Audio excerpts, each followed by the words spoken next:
Welcome back. I'm Max Bergman, director of the Stewart Center and Europe-Russia-Eurasia program at CSIS. And I'm Maria Snegovaya, senior fellow for Russia and Eurasia. And you're listening to Russian Roulette, a podcast discussing all things Russia and Eurasia from the Center for Strategic and International Studies.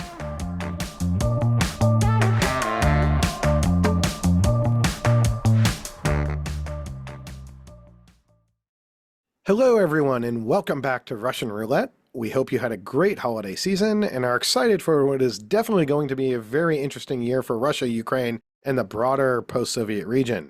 Maria and I are joined today by Dr. Sam Greene.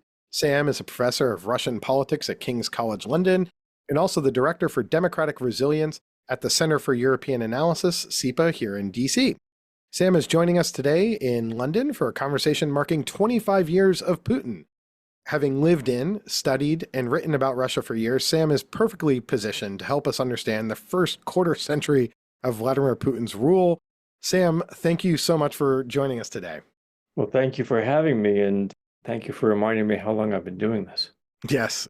Well, I don't think there'll be another quarter century of Putin rule, but Sam, maybe we could start by kind of going back to the beginning, to sort of the origin of Putin ascending to power, becoming president of Russia 25 years ago at the stroke of midnight on January 1st, 2000. At the time when he came to office, he was described as a man without a face by Masha Gessen.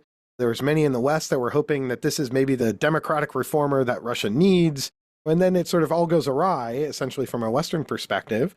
But I guess the question is, was Putin ever sort of a democratic reformer?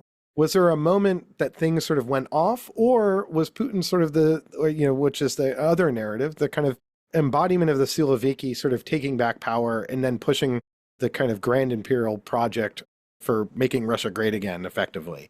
How do you kind of see Putin as becoming a leader in his sort of initial evolution? Well, so I really appreciate the question, particularly the last word that you used in that question, because I think there's been a tendency, particularly in the last 3 years, sort of to read history backwards, right? To assume that everything that we have been through has been leading up to this. I mean, on some level, it has been leading up to this, right? But that can often imply kind of an intentionality to it, as though Putin and the people who put him in power and the people who supported him from the very, very beginning had exactly this destination in mind. And of course, that's not the way the history works, right? History happens from front to back, not from back to front. And people learn in the process, and it is an evolution. And I think Putin has been one of those people learning as we've gone through this. Putin was a president by design. He was identified by Yeltsin's elite towards the end as somebody who would be, they thought, I think to a certain degree, manageable. And I think that's where the person without a face comes from, right? Somebody who would come in, it's not necessarily with his own agenda. You know, on some level, I think he delivered on that, right? He didn't come in as a representative of one of the warring sort of factions around Yeltsin at the time. He wasn't going to compete for his slice of the pie. As it turned out, he ended up accumulating maybe kind of the entirety of the pie as a whole, but I don't even know how intentional that was.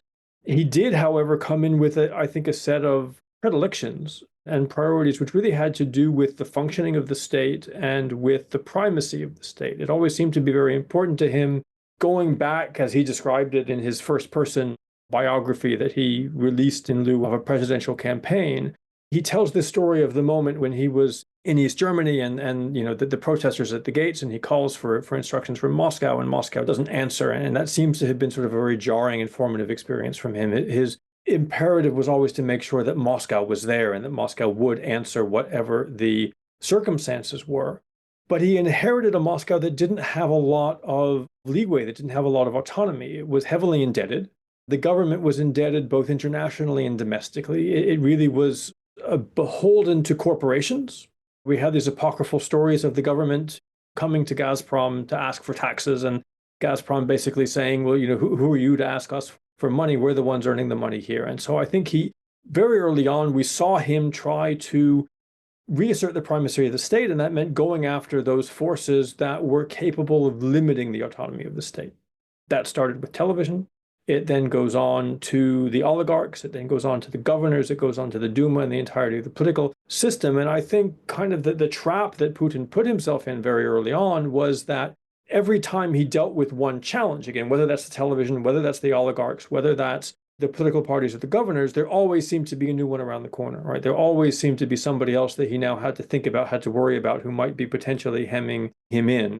And a degree of paranoia that seems to beset almost anybody who begins to accumulate that degree of power.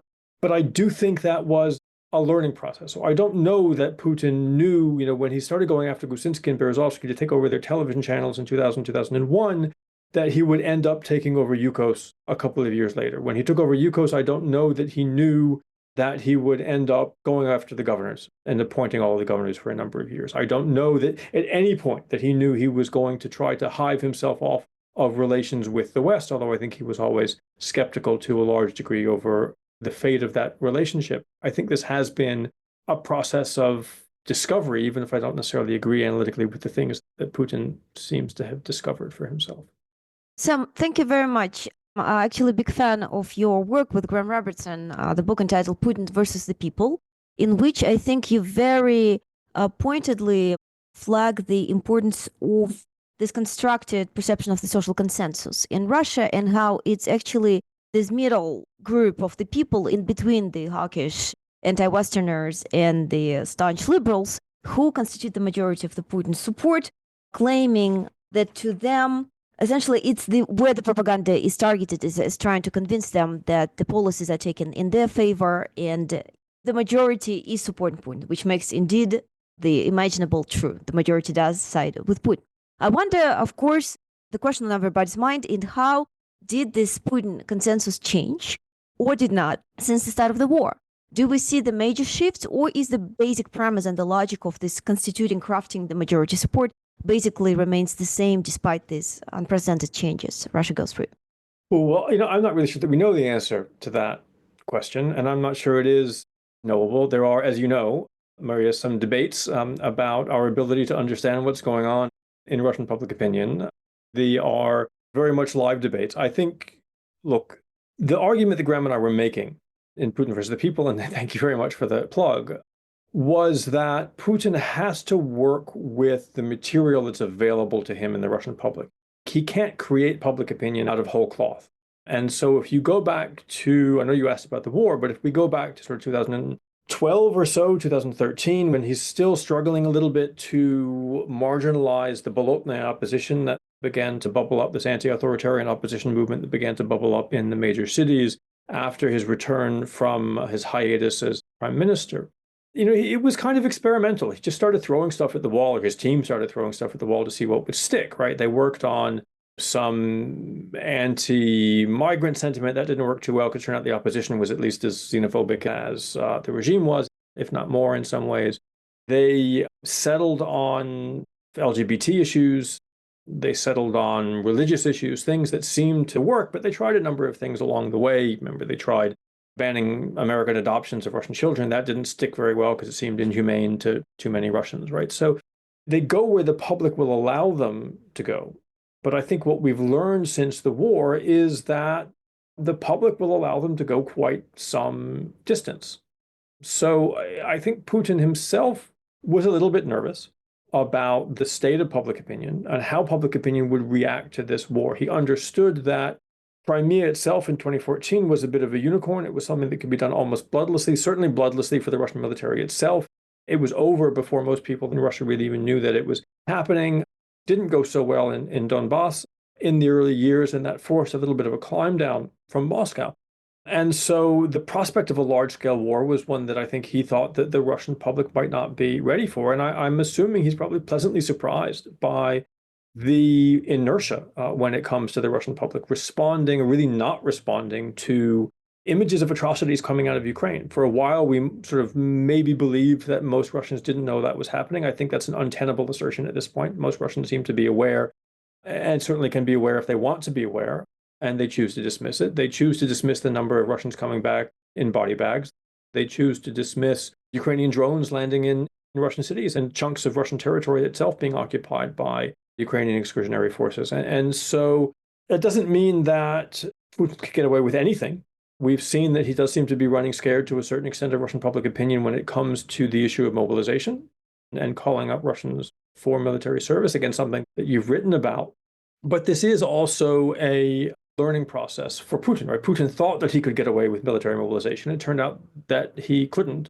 And he thought that he might not be able to get away with this scale and duration of warfare. And it turned out that he could. So I just think we need to be very sort of humble and circumspect. There are things that we can learn, but we will make mistakes, and Putin will make mistakes when it comes to public opinion over the course of this war, in part because I think sometimes as analysts, we assume that public opinion is just sort of the sum total of millions of individual opinions, and that everybody sort of forms their opinion in isolation. And sociologically, you can just sort of go and count it all up, and you get some big number at the end that tells you what the distribution is. The reality is that, we all form our opinions in conversations with other people. And so public opinion tends to be very, very sticky until it's not. It can move very rapidly. In fact, it doesn't tend to move gradually, right? It tends to move in leaps and bounds. And Putin will be aware of that as well. And so I think that his management of public opinion and his management of this war reflects his fear that things can change faster than he will be able to respond to them. Although I have to mention that we get to see that change. I'll just give an anecdotal evidence of the reaction to this war by one of my acquaintances in Russia. Every time I raise this question, she shuts down. The issue just does not exist. And it's not just me. The person just completely ignores the topic altogether. So it does not exist. It does not concern her. It's somewhere else. We can talk about anything else. But when it comes to the war, there's just this wall. It was actually quite interesting from the psychological perspective to sort of see how this adjustment works. And I wonder how long it can last. I think that's absolutely right. But I think that's not limited to the war. I think that's an extension of the way that most Russians have dealt with politics and the role of the state in their lives really since the end of the Soviet Union. We go back to the work of sociologists like Sarah Ashwin and others who were, describing patience and how Russians really dealt with all of the difficulties of life in the 1990s. They dealt with it by insulating themselves from the state, by turning inwards to one another and trying to keep the state as far away from their lives as possible. And that habit has turned into a tremendous asset for Putin and a tremendous burden for the opposition. That the biggest challenge for the opposition was always to convince Russians, not that Putin was corrupt or that, the country was poorly governed. I think people always understood that. It was to convince them that the state could ever do anything useful if you were to elect somebody different. And that habit, I think that same habit of insulating yourself and isolating yourself from the state that has allowed people to try to isolate themselves from this war. One of the narratives about Putin in public opinion, particularly I think during the first decade or really the first 2 decades of Putinism, was that, the grand bargain with the Russian public was that Putin came in, brought order, the economy started growing and booming. And basically the bargain with the Russian public is, Russian people, you stay out of politics, your standard of living will be fine, but just leave it to me. And if you get involved in politics, then the hammer could come down on you. I wonder what you think about that narrative, but also, was war sort of always part of Putinism? So was it not just stay out of politics and your lives will be better off? But is there a nationalist element to this as well, that this is a nationalist economic project, essentially, that the Russian public sort of bought in to making Russia stronger, the war element? Putin came in, there was a war in Chechnya, then we've had a war in Georgia, Ukraine, Syria, and the Russian public has been with him on each of these. So I'm curious both how you see that kind of former narrative about the Russian public essentially being bought off to stay out of politics, and then maybe what about the nationalist component here? Has that always been core, and the Russian public seems to have sort of bought into that side? A couple of really good questions there, but I think somewhat separate questions, right? So the first question about the social contract, I've always been a little uncomfortable with the idea of the social contract, particularly that particular sort of constitution of it, because I don't think it's ever been borne out by the evidence. There have been ups and downs in the Russian economy. There have been times when things have been really increasingly difficult for people, and we haven't seen them punish the government.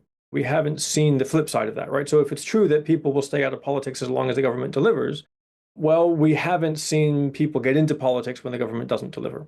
We have seen people get into politics when the government sort of gets in the way, right? So when the government starts to reform housing rules, for example, or when it starts, renovation, large-scale demolition of buildings in Moscow, for example, or when it starts to plant garbage dumps in people's backyards, right? That kind of things that directly affect people's autonomy in their lives, that does tend to provoke protest on some level, resistance on some level, and often, in fact, it's quite successful, and the government tends to back down, mostly because it's not things that the top level of the government cares about that much. So I think to the extent that there is a social contract, it's this kind of, it's referred to as a Soviet-style divorce, in which, there was a housing shortage, and so you could get divorced from your spouse, but you couldn't move into a different apartment, right? You've got the government and the population that really don't like each other very much, don't trust each other, but they have to share this space that's called Russia.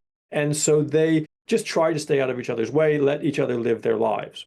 And as long as the government observes that, usually, right, it can get away with it. I think that's what the government transgressed with the mobilization, when it started to say, we're going to take you out of your quiet little lives where you could ignore the war and force you to get involved, right? That risks a mobilized response, because you're taking people out of these sort of individualized coping mechanisms and worlds that they've built for themselves over the last few decades. And I think that's one of the government has backed down. But I think this comes back to the issue of ideology, what you were asking about in terms of the war. Part of Putin's learning trajectory over his 25 years in office now has been about the role of ideology. He started off really trying to be all things to all people and trying to avoid ideology at all costs. He would use it. I mean, he brought back the Soviet national anthem and some symbolism here or there in order to sort of get the support of older generations, but he could also be quite modern. The tandem with Medvedev was a perfect example of this, because if you wanted freedom and iPhones, you supported Medvedev, and if you wanted Soviet nostalgia, you supported Putin. At the end of the day, you were supporting the same thing.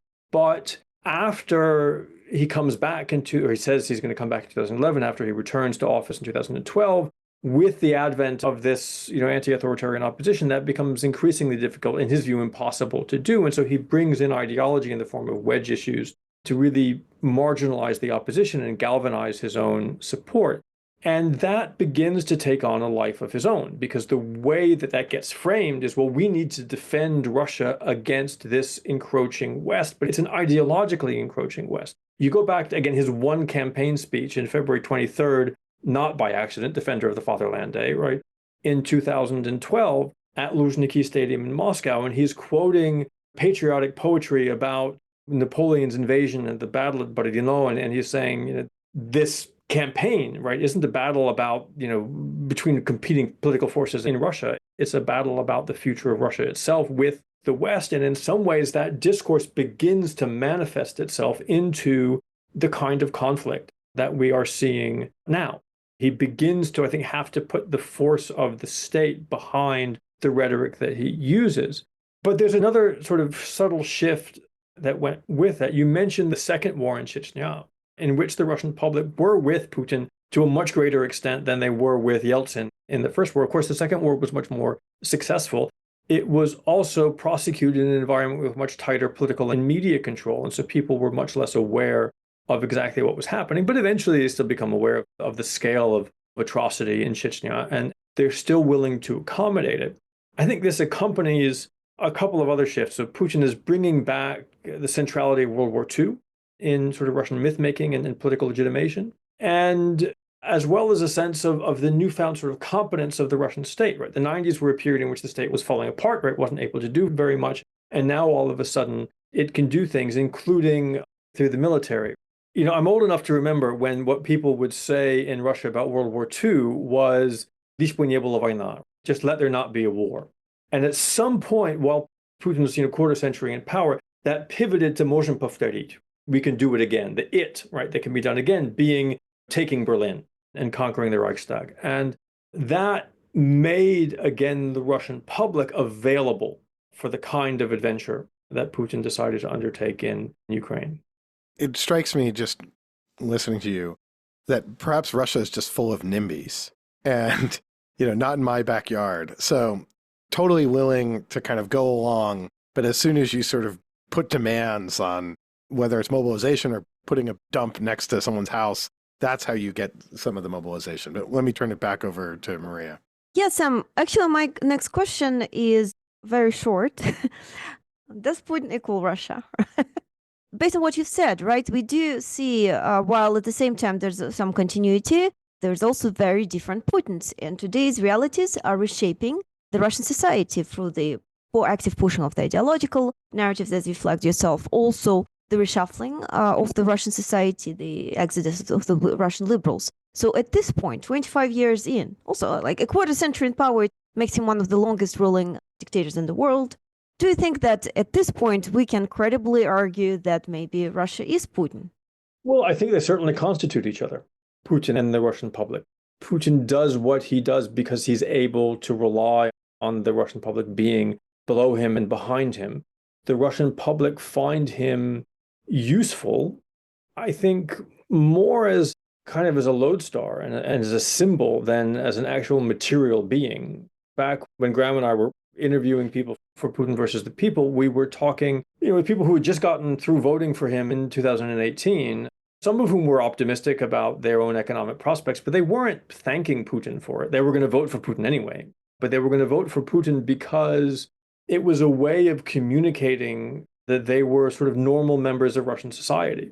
Now, that, of course, is enabled by all of the ways in which Putin has exercised power, the fact that he's consolidated power and is able to communicate to ordinary Russians that the normal, sane thing, the Russian word is sort of adekvatnost is the important one here, that the way that you communicate that you are a normal, upstanding member of Russian society and a trustworthy member of Russian society who understands how things are put together and how the world works is to communicate that you're just like everybody else.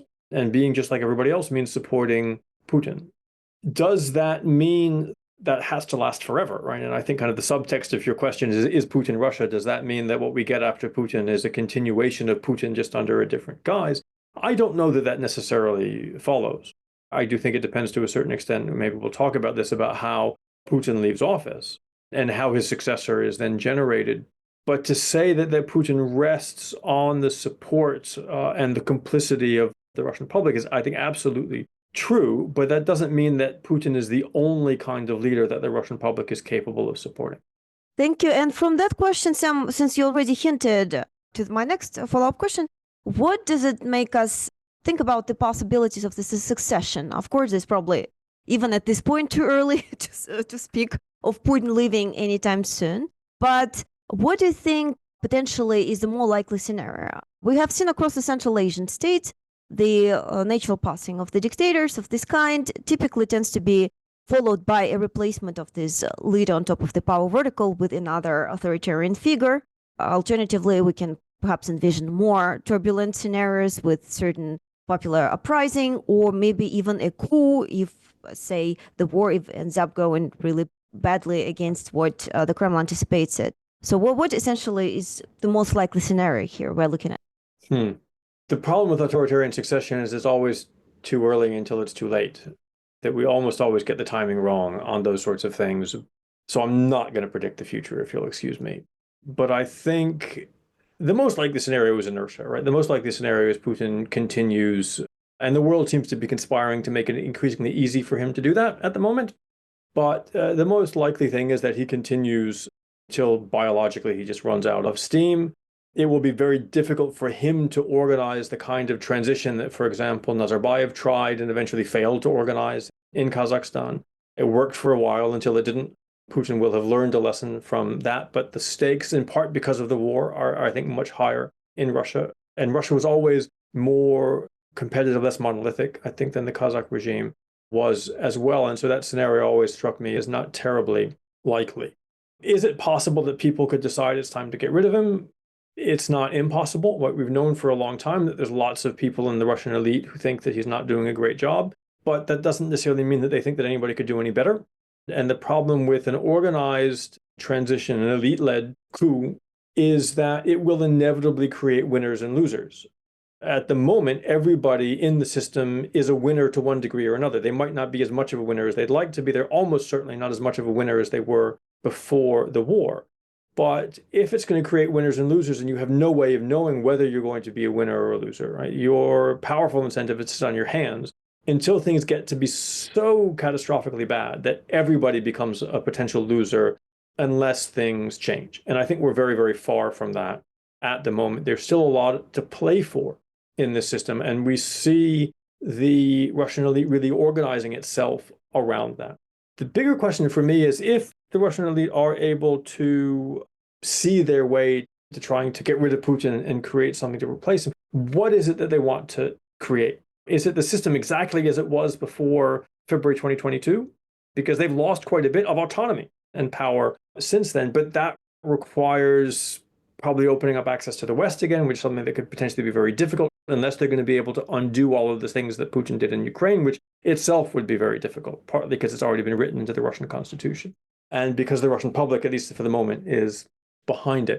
And so if all they're looking for is sort of a continuation of this status quo, but without the potential that Putin might make it worse down the road, I think that's potentially quite unstable.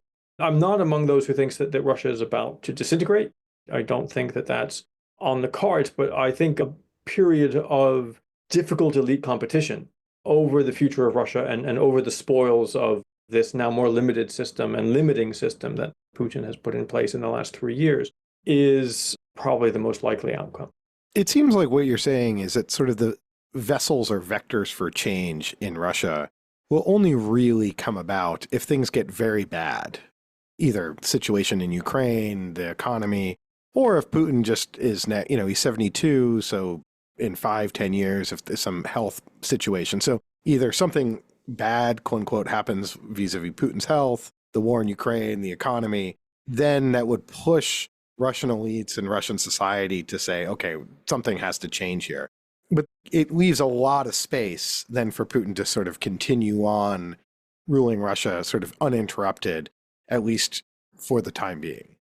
For the time being, except I'm not going to sit here and say that it can only happen when things are objectively, visibly very bad, because it could all happen tomorrow, right? And I could look really stupid in about 5 minutes. I'm trying to get a prediction out of you to make you look stupid. It's not going to happen. Yeah. But, I mean, look, there are informational problems. There are things that we simply don't know and don't have great visibility of. And the Russian state is going to great lengths to make it difficult for us to get visibility of that.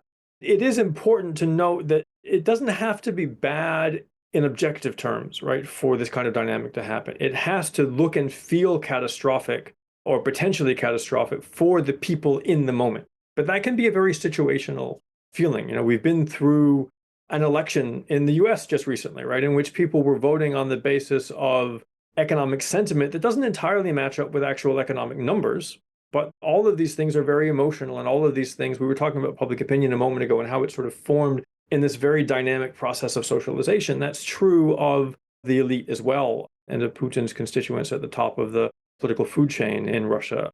I think things can be very difficult to predict. They can be very dynamic.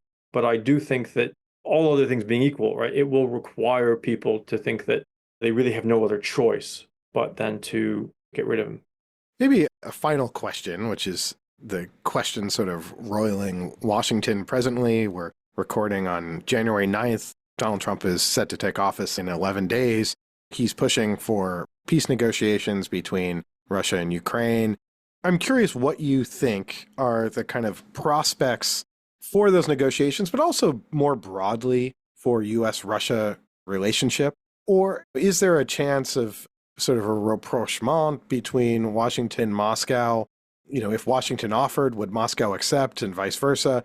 Or is there something inherently anti-Western about Putinism? How do you kind of see perhaps the next few years playing out? And do you think there's room for movement in terms of the U.S.-Russia relationship?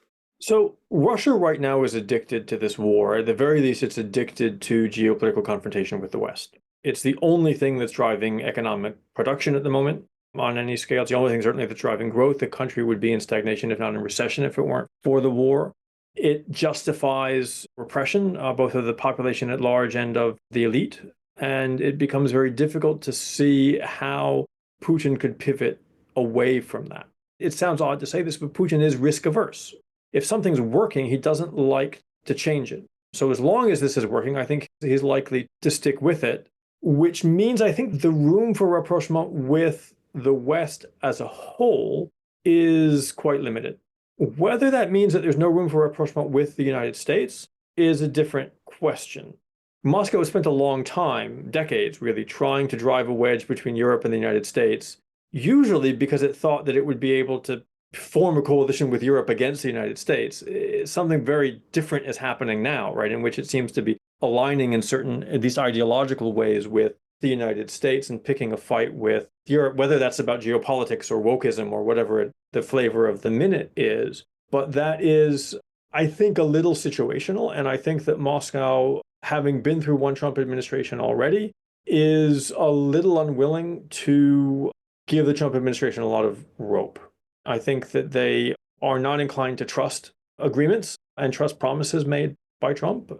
I think we'll want to make sure that they are very much the ones in control of what happens next in Ukraine and along the European-Russian sort of borderlands. As a result, I certainly don't see a peace agreement being available. If a ceasefire is available, I think it's not beyond the realm of possibility. But again, Moscow will want to make sure that it's the one controlling escalatory dynamics along the front line. And so I think it will be loath to accept the kind of things that might make a ceasefire acceptable to the Ukrainians. In other words, robust Western-backed guarantees against further Russian aggression. Now, whether the US is going to care about those things under a Trump administration, or whether it would like to pivot onto other domains, we'll have to wait and see. But again, I think that Moscow will want to maintain flexibility. It's again, an odd moment in which, Russia, although it's stronger now in some ways, right, has demonstrated strength through this war to a degree, more so than many would have liked, is not institutionally strong. It's not conventionally strong. It cannot compete with the West on those sorts of terms. And so it usually has tried to maximize its advantage by being the most unpredictable person in the room, by keeping everybody guessing about what their intentions are. When they're facing a Trump administration that has shown itself just in the last several days to be geopolitically unpredictable, even to a degree that Putin could not imagine, it, I think, puts Putin in a very uncomfortable position. I'm not saying that's by design of the Trump administration in order to make life difficult for Putin. I'm not sure they've thought it through to that degree. But Putin, I think, if he's going to play that game of unpredictability, he needs the other variables in the equation to be held more or less constant. And I think that Trump is oddly making that very difficult for him at the moment, as a result of which Putin probably will not himself want to tie Russia down to any durable commitments. So if I'm going to make a prediction, Max, that's going to be it. Russia will continue to maximize flexibility. I think that's a good prediction and a good place to leave it. Sam, thank you so much for joining Marie and I for what was a really tremendous conversation. And thank you, as always, to our listeners for tuning in. If you'd like to engage with more of Sam's work, please check out his Substack, TLD Russia. We have a link included in our show notes. The Substack's really fantastic. Our dear producer, Nick Fenton, is a huge fan, Sam. So thank you so much and keep up the good work there. And if you haven't already, please subscribe to our show, give us a 5-star rating, and also please check out our sister podcast, The Europhile, wherever you get your podcasts. Thanks again, and see you next time.